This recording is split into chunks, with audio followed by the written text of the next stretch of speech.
and welcome back to the channel. Let's have a look at cancel culture. It's a term that people of a certain political viewpoint see as a dangerous, worrying attack against free speech, but it's not, but I can see how it can be interpreted that way. Gina Carano, Johnny Depp, Armie Hammer, Kevin Spacey, Ellen DeGeneres, J.K. Rowling, Kirstie Alley, Josh Whedon and others have had their career paths changed by the things they have said and done. They haven't been cancelled or silenced or persecuted, they've been called out. As science fiction writer John Scalzi says, when your privilege consequence feels like oppression. Famous people, however talented, are being revealed to have hateful belief systems or to be guilty of committing crimes of violence against others, sometimes both. Often they're in breach of their employment contracts by mouthing off homophobic, racist, transphobic and mean-spirited rubbish. They're sabotaging all the hard work they've done to build their own careers. They're self-loathing idiots. But let's look at real oppression in the entertainment world. A time in Hollywood history when there was real destructive cancel culture. A systematic and sometimes secretive info war supported by aspects of the federal government that destroyed the lives of innocent people and changed the history of cinema. So let's look at the Blacklist. It started in 1938 with the House UnAmerican Activities Committee. According to Wikipedia, the committee was to investigate alleged disloyalty and subversive activities on the part of private citizens and public employees. It was supposed to be aimed mostly at German-American involvement in Nazi and KKK activity, such as the German-American Bund. However, it concentrated its efforts on communism. The Dice Committee, as it was known at that time, faffed around for a few months and decided that it couldn't find enough evidence of KKK activity. However, they did go after the Federal Theatre Project and its director Hallie Flanagan.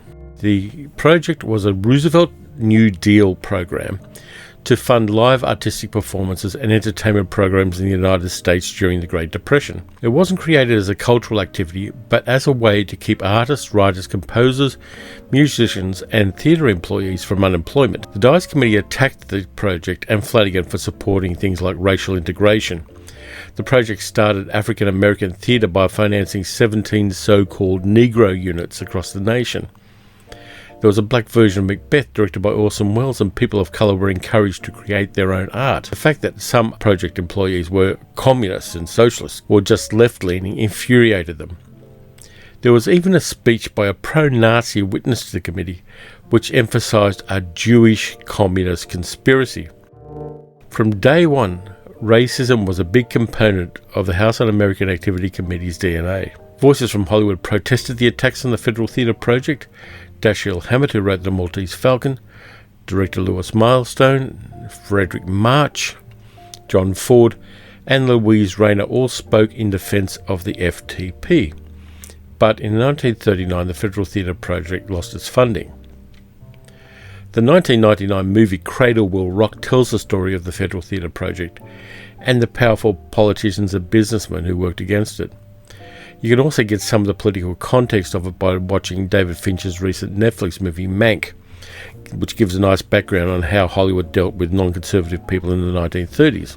World War II interrupted the vitriol of the committee, but in 1947, under J. Parnell Thomas, more hearings were held. Walt Disney and Ronald Reagan appeared before the committee with pronouncements about communist infiltration into Hollywood. Disney did it because he was pissed off that his creative workers were trying to unionize, and Reagan did it because he was a failing and not very good actor who jumped on the conservative bandwagon to save his career.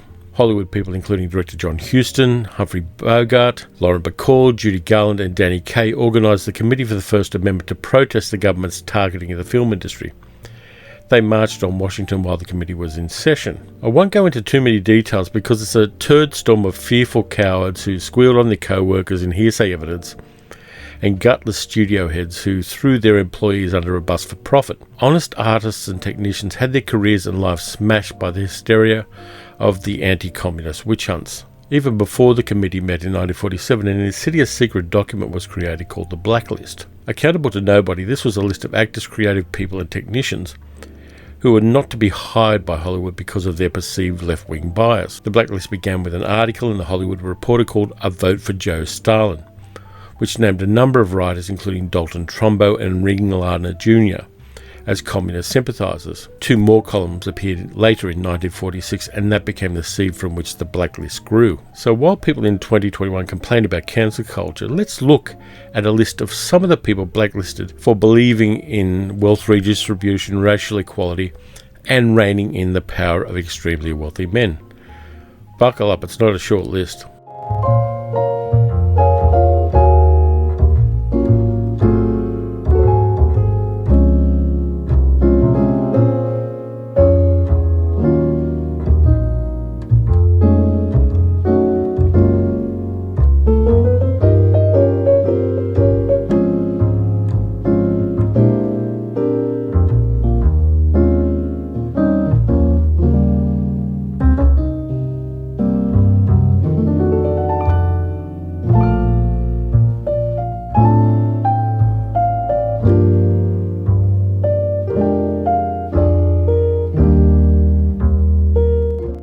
You might notice that people of colour and of the Jewish faith were disproportionately represented in the Blacklist. Both the Blacklist and the actions of the House UnAmerican Activities Committee would now be considered hate crimes.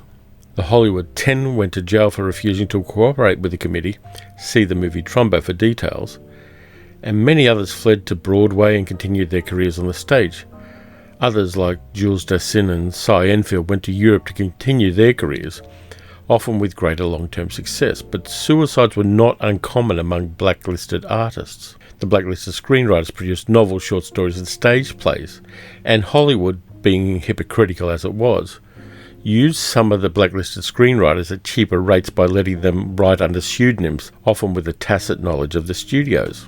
Most of them had to wait until movies like Spartacus and Exodus broke the blacklist, after which they were able to get work, often in low-budget movies and episodic television. So, where does the man from U.N.C.L.E. come into this story? Most of the information I got for this video came from a book called Only Victims, a study of show business blacklisting. It was the doctoral thesis by the original man from U.N.C.L.E., Robert Vaughan. It's a great piece of historical research. You can pick it up on eBay for a reasonable price. The blacklist was the exact opposite of people being cancelled for their hate speech.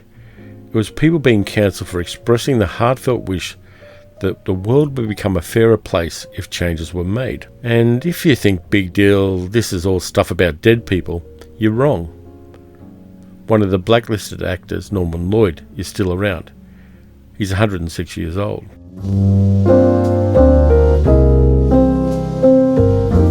So thank you for watching this one. As always, please consider liking, subscribing and leaving a comment. And you can also support the channel by going to patreon.com/paleocinema. Look after yourself, stay safe, wear a mask over your nose. Get the jab if you can, and I'll catch you next time.